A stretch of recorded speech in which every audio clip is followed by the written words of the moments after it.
rapper on this program, How We Sing to Africa. Folks, without much ado, we have with us the superstar rapper from Nigeria, CHEQUE.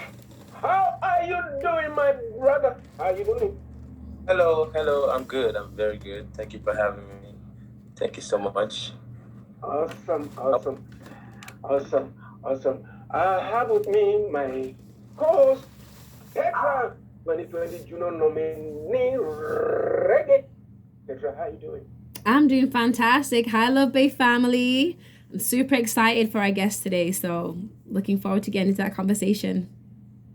That's right. That's right. Petraa, I'm so excited to have CHEQUE with us. So, what are you going to ask him? So I'll give you the honors. Oh gosh, TYB. I love it. You know, ladies first, queens first. So, hey, CHEQUE, how you doing? Hello. How are you too? I'm fantastic. So yeah, just I don't know who hasn't heard your music already, but can you just tell the listeners a little bit about yourself, your sound, who CHEQUE is, you know? Yeah, my name is Superboy CHEQUE. I'm a Nigerian rapper, singer, trap artist, emo trap, Afrobeat, pushing the culture forward. Yeah, I'm from Lagos, specific from Lagos. And, I started music not too long, 2015. Not too long, and I got into, when I came to Lagos, I came to Lagos 3 years ago. So I'm pretty not new to Lagos because, Lagos is the heartbeats of entertainment in Nigeria. So, the journey has been crazy. Thank God for the journey so far. Yeah. So. That's amazing. So what actually, because I read that you're not just a musician, you have the talent, but you actually are a chemical engineering graduate. That's highly impressive. Yeah. But I was studying chemical engineering before I even knew what music was. It was in the middle, like the year 3. That's when I discovered, started trying to do music, as at that time as something to while away the time. It was a particular strike, so it wasn't supposed to be important in my life. Yeah, it wasn't meant to take any place in my life. That's what you thought. That's what you thought, yeah. But God has other plans. It was not. No. Yeah. So what was it? Like, how do you go from being focused on chemical engineering, focused on that trajectory, then all of a sudden something must have taken place for you to go in a whole different avenue? Like, what was it that ignited your musical journey? Yeah, basically my life has been like this when it comes to education. I always, when you pursue something, you always take a bit of time to really master it. I see it as a level. You're mastering stuff. So when in the education point, I was definitely there, reading always. I was very inquisitive, reading all those kind of stuff. Then when music came, it was like a downward slope. It was like I hit rock bottom. And I have to start my life again. I felt like a newborn baby, I have to start. So it was crazy because I loved it. My parents loved what I was doing. They were very impressed to have their son go to university, study. Yeah. So when I brought the music, they're like, "What are you doing? Like, we already have your plan set. Just keep following it." My mom could not. Mom be like, what? So is it because was it like your friends were musicians, or what was it that made you want to be an artist? No, I didn't want to be an artist. Okay. It was like this. My second year, I didn't even know anything about art. I'd listened to some couple music before, but I didn't see myself. It's either I was reading my books or I was watching movies. I wasn't like, I don't concern myself knowing what album is out. No, I was, so like it was a particular strike here. There was ASU strike. The ASU is the general head of, federal universities here. So and it was like a long strike, 5 months. Oh, wow. 6 months. That was the problem. That day. Yeah, so like I was in the house 5 months, and me, the kind of person I was, so I used to finish the curriculum before going back. Oh, wow. Yeah, it was impressive. My parents make sure that I would, if I was going for first semester, I would have the basis of what was going to do, and I would go through a lot of. So when I go to school, I'm always flexing my life because I already know what's. So after I finished reading one point, then I came across one friend, happened to be staying at the back of my street. It was like, we saw in school. Then he stays here. That's crazy. Then one day we just met on the streets, and I went to his house. Then I saw him do text battle. He was doing rap, text battling. I was like, what's that? And in my head, I thought, guys, you're wasting his life. That's what I said. Guy is not reading. He's not reading his book. That's not. So I just constantly went back to his house. Then one day I just said, what are you texting all the time? Then I said, maybe I should just join your group and have I'd forgotten the app at that time and have something to. Then gradually one day they just called me on the group and said, are you going to rap battle or are you just going to be watching us rap battle? I'm like, I don't know what to say. Then they say rap, then I went and copied one. The whole verse only went. I put it there. I said, it's made up. This is my rap lyrics.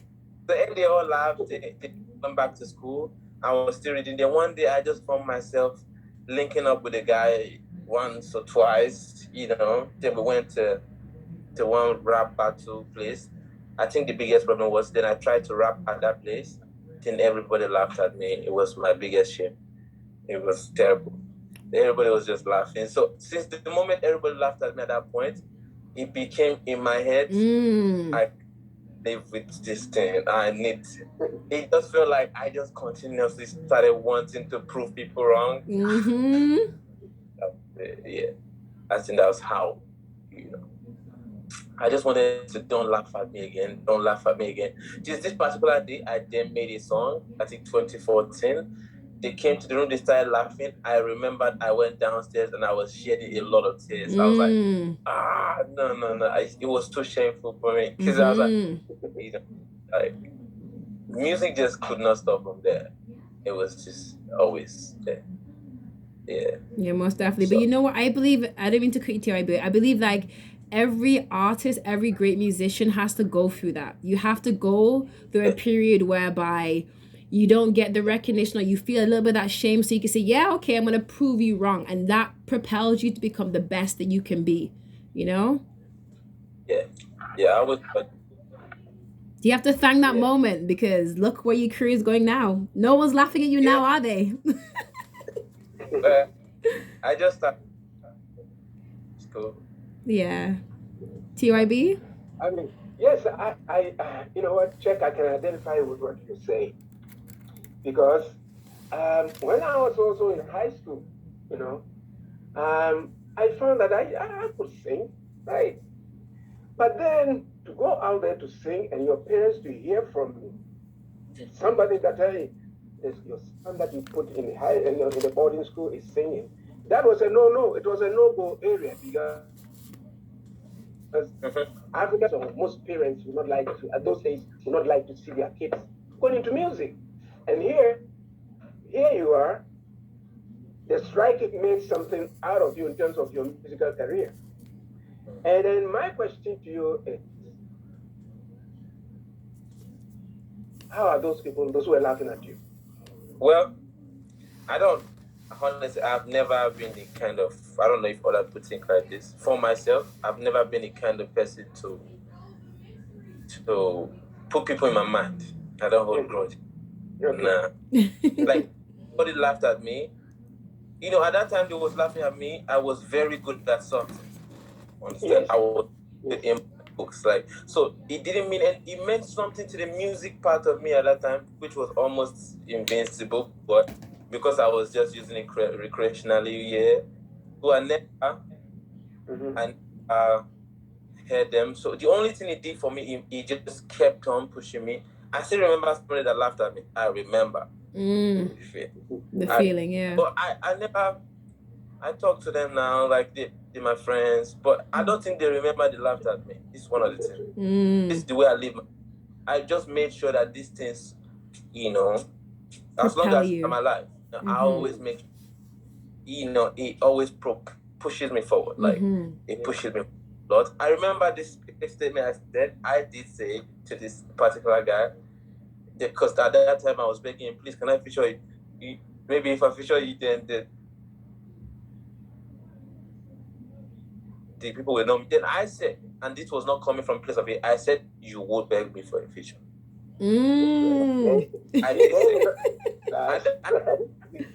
he's begged me a lot right now. And I have not even gotten to where I know I'm going, but he has begged me a lot right now. And I bet he couldn't remember when I said this. I bet he would. But so my kind of life, and it shows my music a lot too, because I seem to elevate, to try to elevate people in some of my songs, maybe a lot. So I hold grudges and say, I'm going to show you, I'm going to show you. No, it's all a process. Yeah. And then here you are, 2014. You said 2014 you wrote something, and then 2015 you came out. And once you crossed that line in terms of your family, I mean your parents, when they found out that, oh well, there's nothing we can do now. He's doing his studies and he's now an artist. He's now a musician. What did they think when you moved from that, when you crossed that line and then you came into that musical kind of thing in your mind and building music around you? What did they think? How did they see you? First of all, my dad went to Unilag. It's a university of Lagos, right? So he has been a Jai man, if you understand that, right? My dad was always the one making us. My dad was very inclined to happenings, like the recent happenings. He always watches wrestling movie. He knows Arnold Schwarzenegger. My mom don't concern herself with this. So this is the problem. My dad has never complained of me singing in my life. In fact, my dad, he doesn't. But my mom, when I was doing the education, I think in her head, I was the fulfillment, because my mom didn't go to a university, so she was more like an old school type of person. So to her, it was more like, this boy is more like the completion of what I couldn't do. Do you get? Yeah, like, oh, my son is going to university now. I'm so happy. So now when I brought that music in, it felt like her world shattered. Oh, wow. If he about you understand? So it felt like it was a big burden on her heart. She used to be very sad. She used to be very sad about this, because she just felt like, because I'm the first child, she'd be like, it's not going to do what I did not do. It's over. Oh. So so for now, she's cool with it. She definitely cool with it, because hearing my new album and be saying, this is good, this one is good, I like this one in particular. So the support is there. And to continue with it, now you've gotten your first you wrote a song 2014, 2015. What song? What was the title of the song that you took to the studio? Your first track. And when you went into the studio, how did you feel? Were you ready? And did you tell yourself, you know what, I'm ready, despite what I've been through in terms of trying to readjust from an academician point of view, and then crossing that line? How did you feel? The first time I went to was terrible. No, there's nothing to write home about. Definitely, this song was not good. everything was not good. My friend laughed. I can't remember what the song is. So 2014 was like the start. 2015, yeah, because I was not super well check at that time. I was super well 29. So I was under another. So at that time, the music was not always. But the only good thing was I could vision it. I could see that there was a possibility of me sound a particular way. But I was not there. Anytime I go to the studio and I sing it, I couldn't. People couldn't hear what I was saying. It was more like I was forcing, like, what is it, guys? What is it doing?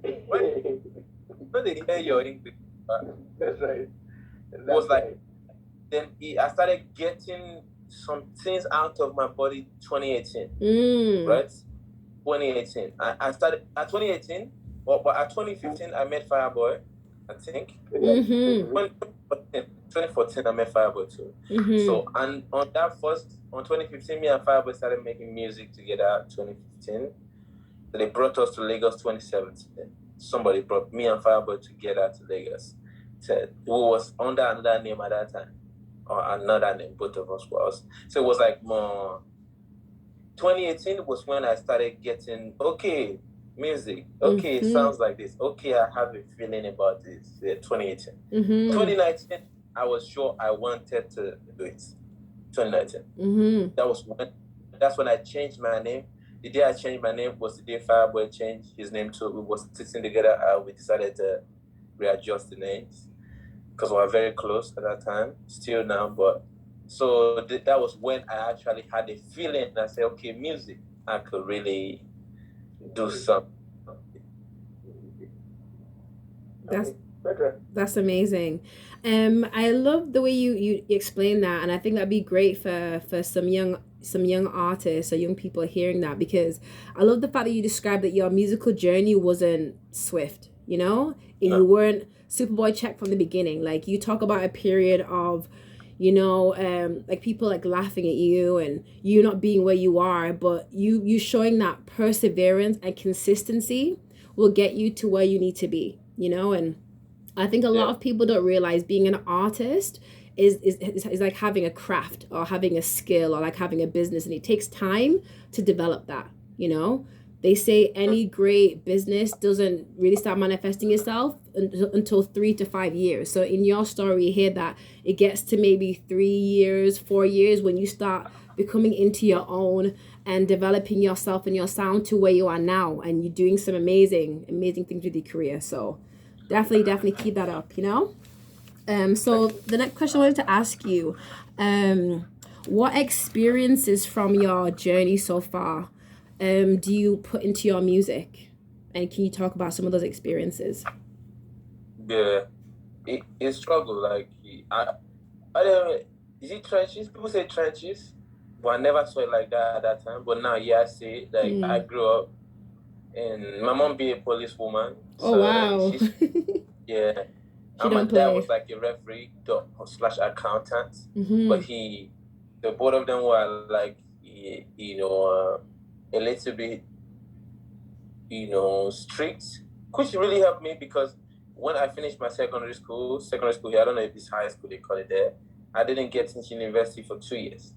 Now I finished very young. I finished like 13 and a half or so. Like, I finished very young. So 2 years that I didn't get into the university, it was the headline. How do I put it? It's like the shape of my life. Like, I was into it. I wake up in the morning, have no purpose. I go meet my friends on the streets, because I was in Ondo State. We go do betting, we play PS, we do all crazy stuff. So we was wearing sandals, they passed on the street. It just, it was definitely the definition of struggling, trenches, the hood. It was more like a hood thing. Like, so like when I made my music right now, is especially this first project, definitely about overcoming. How do I put it? Like, it was definitely about that. I could not ever run from it. Like, when I wanted to make this music, I couldn't run about thinking about that part of my life. And because now, if you look at if you go try to find all the people that I was with at that time, I still checked them recently, and thank God for my life. I cannot, like, you want to know where they are right now? Nah, like, I'm the only one out of this 2009, I'm the only one. All of them, like, nah. So, like, it's a crazy journey, because I already pictured that this is where I would have been, selling something, some selling by the roadside. This is what I see. Like, wow, okay. So, like, it's definitely about uplifting people. I'm definitely big on that. Like, because I know a lot of people need it. Because music to me, the kind of person I was before I found music, I was that kind of person. I know a lot of people have problems, and I knew that even if I eventually get to this part of music, I cannot just sing dance music. I cannot just sing this kind of. I would love to be able to, at some point, help people, because it's very important to me. Help people, grow. People got problems. I knew this. I always know, because I have my fair share. So I always feel like the little I can do in some of my music could, because so, like, that's the journey has been crazy for me. So yeah, for sure. So I just want to ask you something, because you talk about, you look at your friends' decisions that they made in their lives and where their lives are and where yours is. What do you think has been that defining factor with you that's put you on a different trajectory? Was it due to the upbringing and the values put in place from your family, or was it to do with your mindset and your goals for your life? What was it that made you stand out from your friends and has put you on the journey that you're on right now? my mom is very strict. Like, I'm very sure, like, most of the things that I've achieved to this point, my mom's strictness has a very, it's not that she's strict and beat us, but beats me anyhow, but she made sure, she made sure the focus is always there. She had me on my toes, which is one of the, had me on my toes. Like, I had to go to university. I had to do it. I cannot just not. I must read my books. I knew, and only because of my mom. My dad too, yeah, but my mom. My mom is everything. My mom. The moved the of my mom. I'm very sure I'm on the streets right now. I'm sure. So, like, my mom made sure I had the mindset of, because she always put it in my face. I didn't go to university. You go to school. She made sure to show me where she probably would have been if she had done this. She made sure. Yeah, so like, that is the major point for it. That's amazing. Shout out to your mom, she's doing a great job. Yeah. Yeah. Yes, and then CHEQUE, the name CHEQUE. Why CHEQUE? Yeah. I said it at that time. The time that I first went to make that freestyle, that was it. I didn't know what to say, so I said, mic check, check. This mic not working, check. That's it. That never. Oh, I see. Oh, wow. It never let people out. So, but then I started saying it in my own way, check, because I had a tiny voice at that time. Check. They laughed, so it was mad. It was it stuck to me. It stuck till the day I finished it. It stuck to me. But I wasn't at that time. So when I wanted to change my name, I was like, what can I use? Can I use Bamide? No, I don't sound like that. Thing like that. So the Bible just said, people call you check, mic check. They do check, they laugh. Just call yourself. Because I was claiming Superboy, like Superman, all those kind of things, randomly, playfully. Then he just said, just name yourself that. And I said, oh, okay. I think that is. So I just stopped. Yeah. Oh, awesome. But then, well, now check, now you can write fat checks. So that's fine. You're gonna get some big ones coming. Law of attraction. Checks right now. But my question, I'm building something. The thing is that when we talk about rap, a lot of people have their mindset on the United States, or now these guys who are doing rap music and stuff like that in the United States. But little do people know that when it comes to rap, it's an African thing, something out there. It's pure African, because like if you go to wedding ceremonies or you go to funerals and stuff like that, people come, they rabble, they do all this kind of stuff. But then if you talk about rap music, everybody's attention is in the United States or elsewhere. But people have expected that as a Nigerian, you do Afrobeat. That's what everybody's saying, Afrobeat or Juju or what have you. But here you are, having made it through doing rap music. Can you tell us about how you felt? Was there any point in time where you thought, okay, I can do Afrobeat, or let me choose rap? What came into play for you to choose rap? Yeah, this was one of my biggest problems to growing in music. It was like everybody said, stop it, stop trapping, stop making music that is not dance music. Try to only make bedu. We call it bedu. It has to be bedu. It has to be vibe. It has to make people to tell me that, and this affected me too, because if no matter how strong-headed you want to be, when everybody in your ear is saying something and you look at the environment, nobody is even pursuing this kind of music. It now seems like it does that to you. It seems like only you. Now, who's gonna push this music for you? Nobody still. Nobody was ready to do it. So I was just doing the rap music. Everybody, I would tell my friend, rap. My friend would say, "Don't waste your time. This rap, nobody's listening to it. Everywhere I go, nobody cares about your rap or whatever." So when I rapped on one page one day, Fino texted me. He texted me.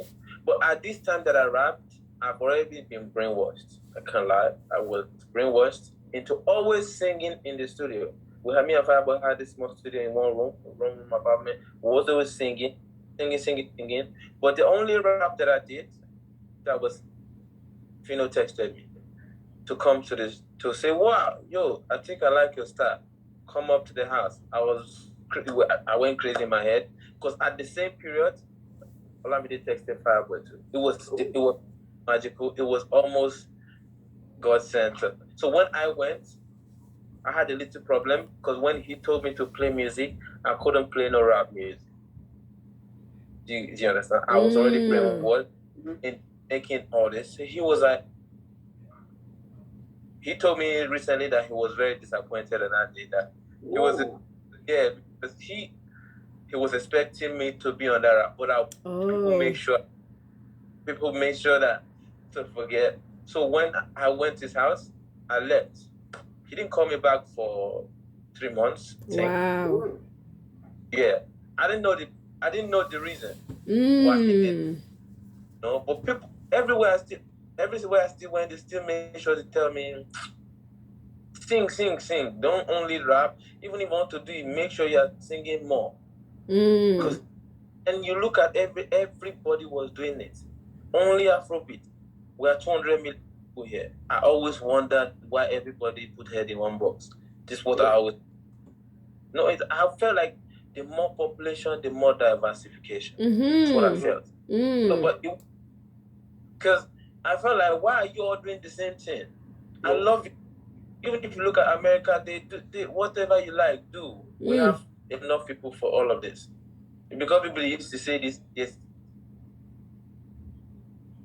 the sky is enough for people to shine. But people just say, if it is like that, you allow people to really share their own talent in whichever way they seem like. But it's not like that. They want only one. So when it got to 20, when I went to Fino one day, then he called me back. I did another rapping kind of stuff. He called me back again. He pulled me. Yeah, he called me back. When I got there, there were two guys. So he just put up a song. He put us on a song. That time they signed for about 1 month prior. So it was just me alone, looking helpless and hopeless. So he signed and he put us on a song. I was very rusty with the trap thing. It was so long I've not done it.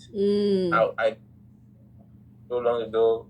So when I came to him, he signed me. It was just there. It was just working. I was really in the studio.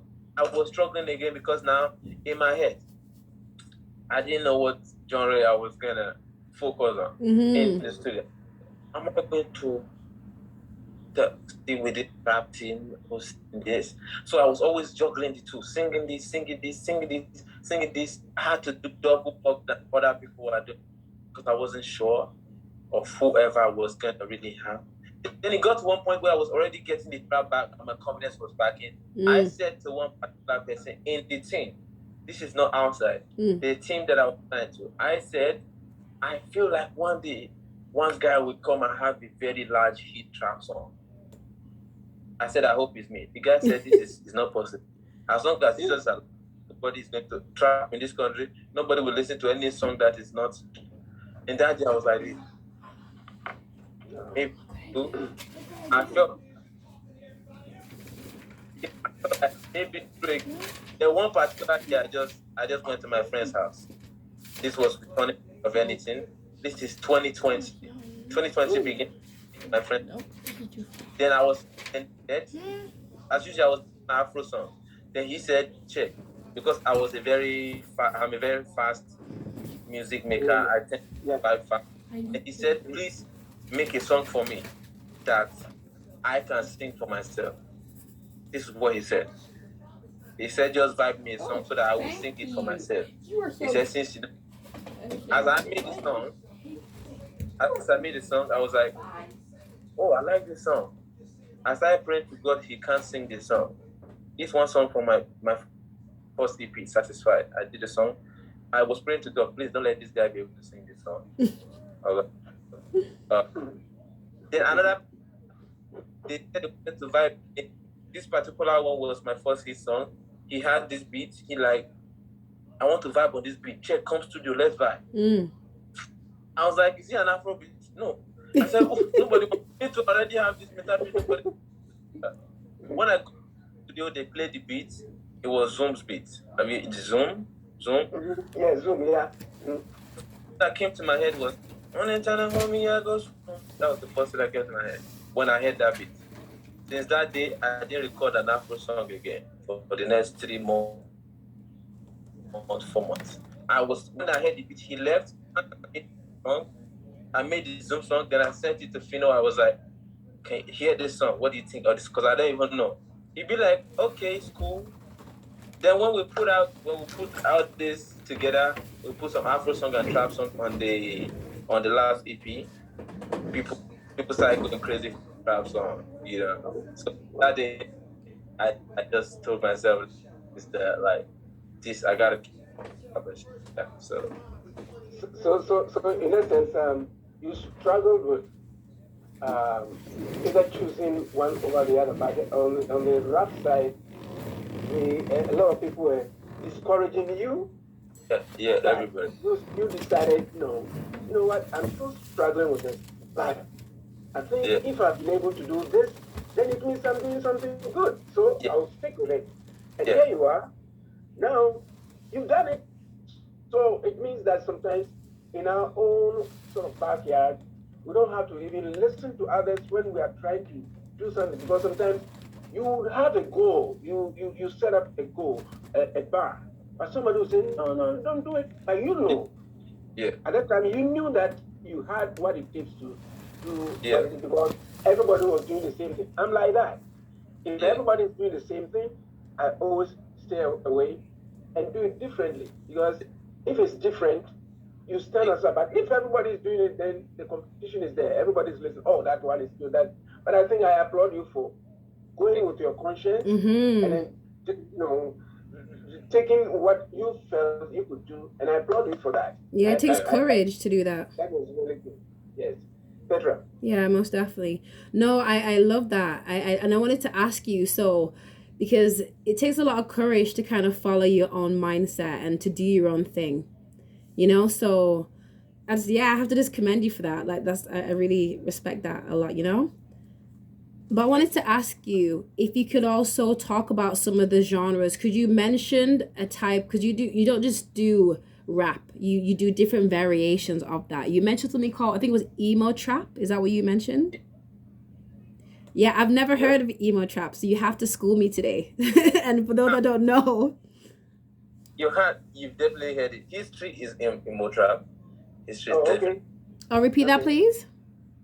History. The one that we play. Oh, okay. So what differentiates that sound from, say, like a rap song that you've done or a trap song? What is the defining like sounds or instruments or rhythm? The major is the emotions. Emotional is mostly emotional. It has feelings. They put a lot of feelings in the pianos. It makes it emo trap. So it's another genre of trap. It's still trap, but there are some trap songs that just goes vibing all day. But this one, they make sure they put feelings into it. Piano, mostly piano. It's like I'm a piano, with the piano a lot. Yeah. But this trap side, they make sure that when the song comes, you are getting emotional. There's a lot of emotion being transferred. That's emo trap. Okay. Yeah. And would you say emo trap transcends genres? Like, what other artists would you say are doing emo trap, or are you like one of the main artists doing emo trap? In Nigeria or the world? Both. What he does? Lil Dog, Broadway, all of them. They're all of them. Because right now, why it is harder to stick to the major trap is because, first of all, attention span is very low, very, very small. So to get nowadays, you need to really be hitting it. They need to hear you as like, what? Everybody heard a lot of things. People hear 10, 15, 50 songs in a day. Yeah. So like, I think the part is just like tapping into people's deepest emotions. Like, this is what I actually try to do with my own music. I know that nobody cares. I put myself in a situation. I listen to different music on the radio and I let go. I don't even want to know that. I hear what I hear and I move on. But the only thing I want to know is when it actually hits me in the soul. I'm like, this person is really talking about things that this is where emo trap comes in. It's a most times you talk about life, you talk about things. It's mostly elevating music, mostly. So yes. So what would you say is the context that you put into your emo trap that will allow you to connect to your listeners? Yeah, the struggle of people. The struggle. I'm like, I want to be like which I'm doing. I want to be like the middle point for people. And like I saw some people one day I was driving, I saw some people, they was like really pushing. The guy was crying. He was pushing this the cart wheelbarrow. It meant I think I was just imagining he probably having the worst day ever. Like, I know that no matter how rich you are, struggles is very real. So like this is I definitely it's my life. This is what I'm coming from. So to talk about that kind of stuff is like normal to me. I just want to help people. Help people. This helps you, and it makes okay. He understands what I'm saying. He understands what I'm going through. Exactly. I can go through it. So that's the a voice for the voiceless. Yeah. You said. Yeah. So what has been the highest point in your career to now? Yeah, I mean, having a couple of, first of all, my first big song came, right, of pandemic. Yeah, you are breaking. So say that again, please. Yeah, so like my first big song came in the middle of pandemic. Just writing, I was enjoying everything on the internet. It was just the internet, whatever. So like, then one of the high points at that time was when the video called me. I was like, I want to do some. I don't know him. I never talk to him. I don't know anything about him. I want to do Zoom remix because it was the first trap in the last 5. Nobody. So it was like in the Nigerian chat. By that time, people didn't know it was a Nigerian song. Oh. They never knew. They started knowing when I dropped History with Fire. That is when they started knowing. Just who is this? So the song became top 3 song of the year. It was Zoom. Amazing. Zoom, was people. I think maybe people accepted the song because they didn't know it was in Nigeria. Maybe if they knew, they would have said, "We don't want the singing trap." Who knows? But it came as nobody knew what it was. So one of my highlights was the video stuff at that. I can, apart from shows that I go, I don't really. That's definitely one of the highest. That's interesting. Because I was reading something that the EP rose, the one with Zoom, I think, rose to the top 5 Nigerian albums on iTunes in 24 hours. No. The first one, no. The first one, okay, yeah, definitely. Top within 24 hours, yeah. Yeah, within 24 hours, and you were featured on Olamide's 2020 album 999. Yeah. And then so from 2014, 2015, 2016, 2017, 2018. Now you are rising despite all the problems, all the laughter, all those things. Now you caught the eye of the big boys. Yeah. They started inviting you. So how do you feel? How did you feel? Did you think you had arrived, or? No, maybe because of how I'm growing up, nothing gets to my head right now. But the only time that when I think back and I'm very sure I'm not here, like I'm dreaming or whatever. Because if I look back at how I lived my life with my friends back in the day, they would swear on their life. Do you understand? They would swear that I'm not going to sing or even come close to being half 100 of where I am right now. So nobody, my family don't have any ties with music or whatever. So it's definitely a dream and stuff like that. It's a fantastic thing happening to me. You know, my uncles, all of them, I don't know how to describe it because I'm a village boy. Yeah. All of us are village boys. I'm a country girl. I'm from England, but I come from the countryside, so. They don't like. If it was a movie, I would say it's a terrible movie. Me, it's fantastic point. But you know, I know that I still gotta go. Up, elevate all the time. But right now, I'm just grateful that Most definitely. Very interesting. Yeah. Go ahead, please. Yeah, sure. And I think it's really admirable, and I think you do give like young people hope that, you know, people feel like you have to live in a major city to be accomplished, or they feel like if you're not in the major cities, you're not going to get discovered, you know. But it's good to show them it doesn't matter where you are, your talent will take you all over the world as long as you just continue to perfect it, work on your craft, and you believe in yourself, you know. Yeah, most definitely. So I had a question because I just said you're new in the industry, you know, right now you're garnering a lot of attention with your music, your sound, your style. Out of all the artists that you know of, who has influenced you in the music, and who would you want to do a collab with in the future? First of all, fantastic. Nigerian artists are crazy right now. But now, like, I love Nigerian right now. As much as everybody else in the world doing great things, but definitely one of the people that I always felt like was crazy, was Burna Boy. I always thought Burna Boy was crazy. So, yeah, my boy.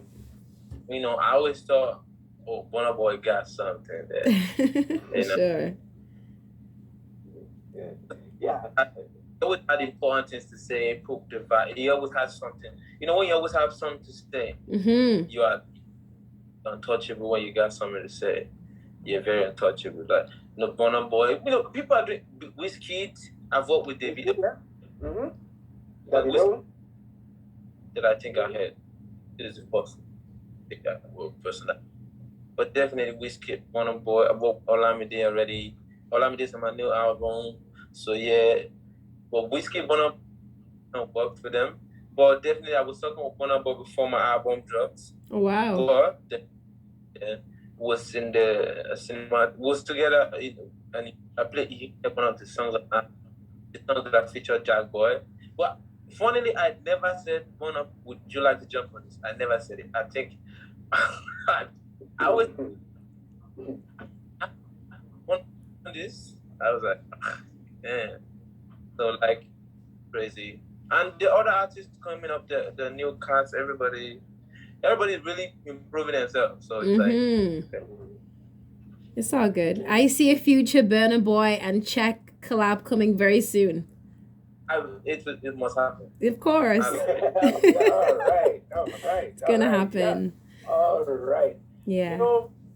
Folks, we are in conversation with CHEQUE, the superstar rapper from Nigeria. We have a very wonderful time on LUVBAY Afrobeat Music Talk Radio. This is Highway 6 to Africa. We come your way every Saturday at 4 p.m. Eastern Standard Time. We play the music and we bring the artists. You know what? CHEQUE, you know what? I've got this question for you before we go. Do you have any world tour planned? What? Do you have any tour planned in the future? I just dropped an album 3.5 weeks. So yeah, I'm still promoting right now. Working on it. I'm working on it, but not totally confirmed right now. Not yet. Okay. So, well, if you decide that you'll be going on a world tour, don't forget about Toronto.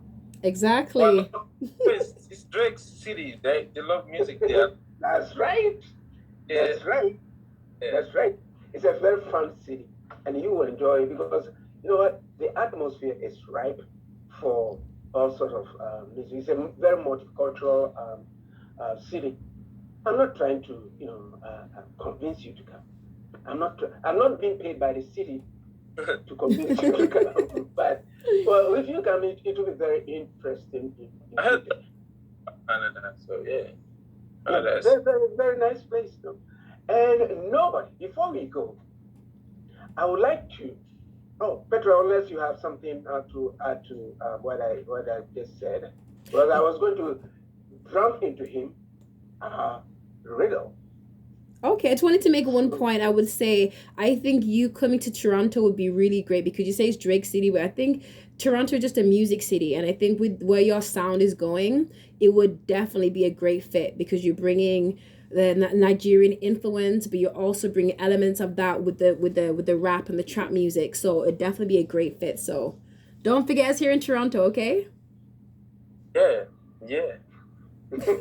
For sure. Great. Chad, before you go, always anytime we have a guest, we give them a riddle. Okay. So we are going to give you a riddle to see. I know you get it. Okay, my first riddle for you. I was born tall, but I died very short. I'm used inside the house. Who am I? I'm born tall, but I died very short. I'm used